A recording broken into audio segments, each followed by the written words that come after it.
6 rockets exploded simultaneously in the boy's back, creating a deafening roar. The 15,000 degrees Celsius heat failed to penetrate his body. In a fit of grief, his sister, who had been paralyzed for life, miraculously stood up and gained an S-level ability to control soldiers. Could the dying Duan Fei safely awaken his sister, and could she turn the tide? It turns out that just moments before, Duan Fei had arrived at the location before the new moon in his Jinbao. Unexpectedly, an accident occurred. The military captain looked at Duan Fei with a mocking expression, while Xianyu was being held at gunpoint by a sniper rifle. "I'd like to see if you're faster than a gun," Duan Fei said urgently. "You're here to take me back to complete your mission. I'll exchange you for him." At that moment, Xianyu felt only a burden and wished to die under enemy fire. Then, Duan Fei raised his hands. "I said I wouldn't abandon you. I don't want to live in regret anymore," the captain said, watching someone come to their death. Meng Fei immediately ordered the heavy artillerymen behind him to fire. 3 rockets fired simultaneously, bursting into brilliant flashes in the darkness. Unbeknownst to the captain, the target was Jinbao, who had fought desperately to protect his master. When the smoke cleared, the severely wounded Jinbao lay unconscious in the crater, but Duan Fei was nowhere to be seen. The captain grabbed Xinyue's hair and signaled everyone to be on high alert. It was too late, for Duan Fei suddenly appeared from his blind spot and punched the captain, breaking his elbow. This sent him flying hundreds of meters, and Xinyue was also thrown 50 meters by the momentum. Before losing consciousness, the captain gave an order. All gunners should focus fire. The white-haired girl was filled with regret as Duan Fei was forced to race against the rockets. At this critical moment, Duan Fei appeared before Xinyue, unleashing a deafening roar. Even the 15,000 degrees Celsius heat couldn't reduce Duan Fei to blood and gore. Xinyue groggily regained consciousness. "My brother's back is a bloody mess." "No, brother. Wake up. Xinyue can't live without you. I'm just a burden, a stumbling block for you." Endless self-reproach filled Xinyue's heart. The captain, who had just been shot down by Duan Fei, rose from the rubble. It turned out that when Duan Fei hit him, the sniper rifle had saved him. His body had absorbed the impact of Duan Fei's winged aircraft. Otherwise, his chest would have been pierced through. Just as Xinyue was weeping, a finger gently brushed her cheek. "Xinyue, I'm sorry. It's my fault for not protecting you." Xinyue didn't know if this was her brother's last flicker of energy before death. The heavily injured Duan Fei wore a smile. "I'm so happy to see you again. All of this feels like a dream." "I'm sorry, Xinyue. I don't want to leave you again." Just as Duan Fei's left hand hit the ground, a blue halo suddenly appeared in Xinyue's eyes, then instantly turned blue and white.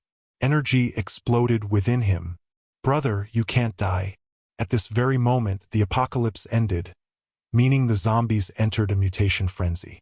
Suddenly, countless blue snowflakes fell from the sky, and Crescent Moon, awakened amidst endless regret and self-reproach, not only stood up again after being paralyzed for life, but also gained the S-class ability to control ice and snow. "You are unforgivable." Countless vanguard soldiers rapidly advanced towards the captain. "This is definitely not human. Definitely not." The captain's legs frozen. At the same time, an electronic screen pinpointed Crescent Moon's location. The female captain exclaimed excitedly, "Great! The apocalypse has just ended, and an S-class ability user has appeared." A spaceship is seen cutting through the clouds, descending towards the designated location. It seems the frozen area below was the work of the S-class ability user. Meanwhile, 40 kilometers away, the shelter commander, Guan Zhonghua, was leisurely playing chess with an elderly commander with snow-white hair. "Boss, you've become quite aggressive," Guan Zhonghua subtly remarked. "In the current situation, there's no need to protect useless pieces." Commander Luo Yang immediately stopped his furious subordinate. "Old Guan, you've recently recruited many illegitimate rulers. But at this critical juncture, we can only hold onto our power." Just then, the soldiers behind him received a message, which surprised Guan Zhonghua. "What? The entire army was wiped out?" A bunch of good-for-nothings. They couldn't even handle two little brats. Guan Zhonghua then stood up to bid farewell to Luo Yang. It was the right choice for Elder Luo to hand over military power to me. Luo Yang played with his silver beard. I am old, but protecting the people is our mission. What is the meaning of a city without its people? Little Chow, do you also think I should abdicate?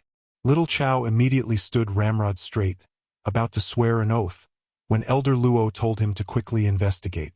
At the same time, the airship reached its designated altitude.